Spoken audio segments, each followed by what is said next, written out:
ఓం నమో భగవతే శ్రీ రమణాయ. చాలా సంతోషం నాయన.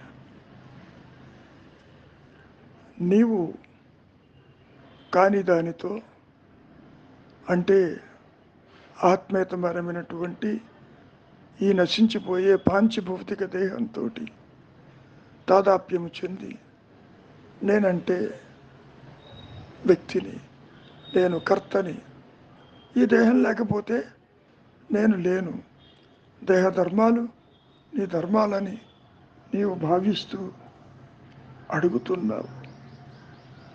ఏమని? భగవంతుడి యొక్క సాక్షాత్కారం సాధ్యమేనా? ఎందుకు సాధ్యం కాదు? నీవిప్పుడు ఇది అది అన్నిటినీ చూస్తున్నావుగా, అట్లే ఈశ్వరుడు అంటే ఏమిటో ముందు నీవు నిర్ణయించుకో. ఆ తర్వాత నీకే తెలుస్తుంది. ఈశ్వరుని అందరూ చూస్తూనే ఉన్నా చూడని వారే సుమా. ఈశ్వరుడేమో వారెరుగురు కనుక. అంటే నీవు దేహాత్మబుద్ధితో ఉన్నావు కాబట్టి నీలాగే దేహధారి అయి ఈశ్వరుడు విడిగా ఉన్నాడని నీవు భావిస్తున్నావు. నీవు అందరినీ చూసినట్లుగా దేహంతో నామరూపాత్మములతోటి భగవంతుణ్ణి చూడాలని ఉత్సాహపడుతున్నావు. మంచిదే. కానీ ఆ భగవంతుడి యొక్క నిజస్వరూపము, సహజ స్థితి చూడాలి అంటే నీవు మరి దేహంతో మిగిలి ఉండాలిగా. అంటే దేహాత్మ బుద్ధితో నీవు అనుకునే దైవాన్ని ఎలా చూస్తావు? చూడటం సాధ్యమేనా? నీవు మిగిలి ఉంటే కదా అప్పుడు.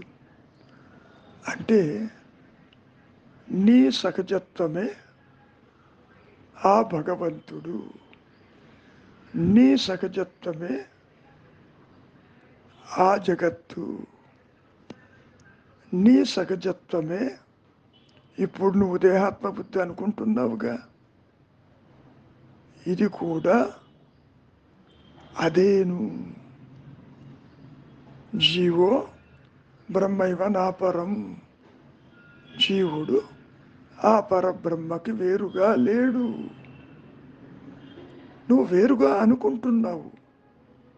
జగత్తును చూచినట్లు, దేహాన్ని చూచినట్లు, ఇతరులను చూచినట్లు భగవంతుడు కూడా ఏ ఆకాశంలోనో ఎక్కడో ఉన్నాడని.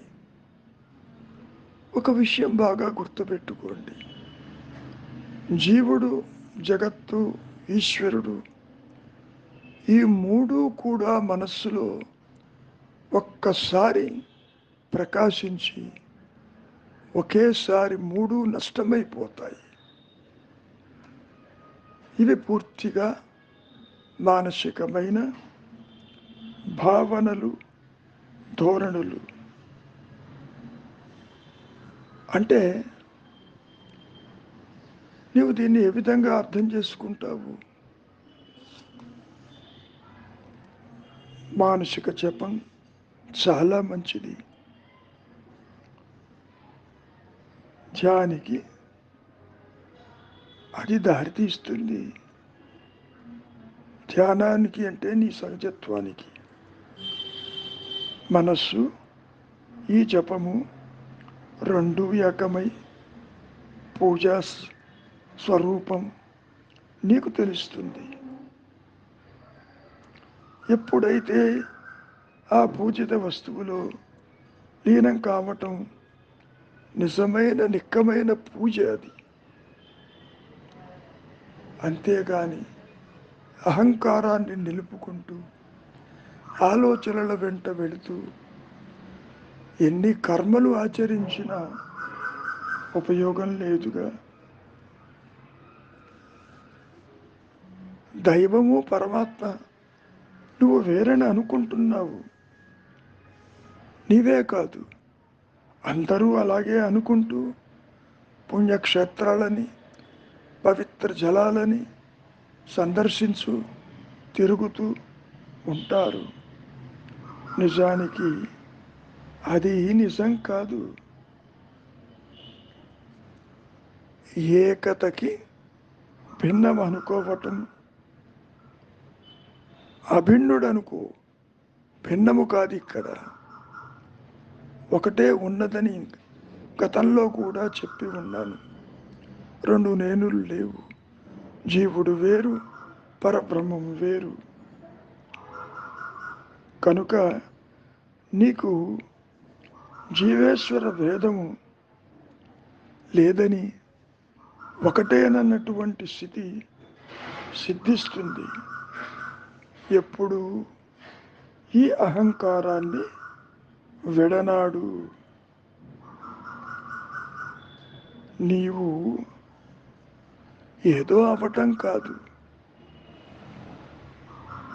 నీవు ఆత్మవే. ఆత్మ కొత్తగా రాదు నాయన, అది నీకు తెలుస్తుంది.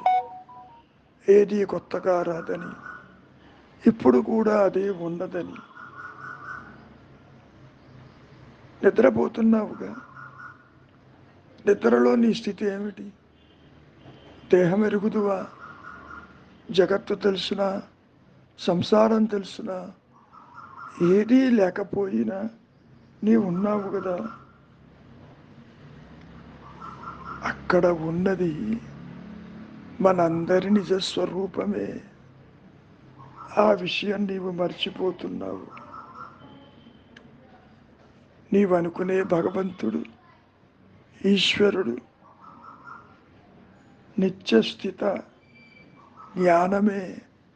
అదే అవేర్నెస్, అదే ఎరుక, అదే ఉన్నానన్న నేను, అదే అహంస్ఫురణ.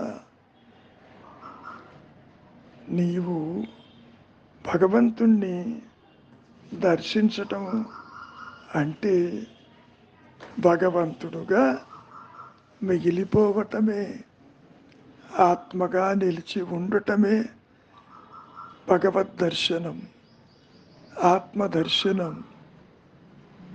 దర్శనము అంటే అదిగా ఉండుటే. అంతేకాని నేను ఇది అది అనుకుంటూ దేహాత్మ బుద్ధితో ఎన్ని కర్మలు ఆచరించినా, ఎన్ని గుళ్ళు గోపురాలు తిరిగినా, ఎన్ని పుణ్య నదులలో స్నానమాడినా ఆత్మని ప్రకాశింపచేయగలిగిన సామర్థ్యము ఈ కర్మలకి లేదు. అంతేకాదు, ఈ మాయలో, ఈ ద్వైతంలో, ఈ అవస్థాత్రయములలో వేరు ఎరుక లేదు. ఆత్మని నీవు గుర్తించటానికి ఉన్నది ఒకటే ఎరుక, ఉన్నది ఒకటే అహంస్ఫురణ, ఉన్నది ఒకటే కైవల్యము, ఉన్నది ఒకటే భూమస్థితి, ఉన్నది ఒకటే నిరహం స్థితి, ఉన్నది ఒకటే నేను ఉన్నానన్న ఎరుక. ఆ ఎరుకగా నీవు నిలిచి ఉండుటే భగవత్ సాక్షాత్కారము. ఎవరు భగవంతుడు? ఆత్మేగా. ఒకవేళ నీవు భగవంతుడు నీకు విడిగా ఉన్నాడని అనుకుందాము. అట్టి భగవంతుడు ఆత్మలేని భగవంతుడై ఉంటాడు. అది అసాధ్యము కదా. కాబట్టి అహం స్ఫురణే, ఆత్మే సర్వము, జీవుడు, జగత్తు, ఈశ్వరుడు అని నీవు ఎప్పుడైతే నీవుగా నిలిచి ఉంటావో అదే సాక్షాత్కారము, అదే నీ సహజత్వము, అదే ఉన్న సత్యస్థితి. మంచిది. మౌనమే నీ సహజ స్థితి.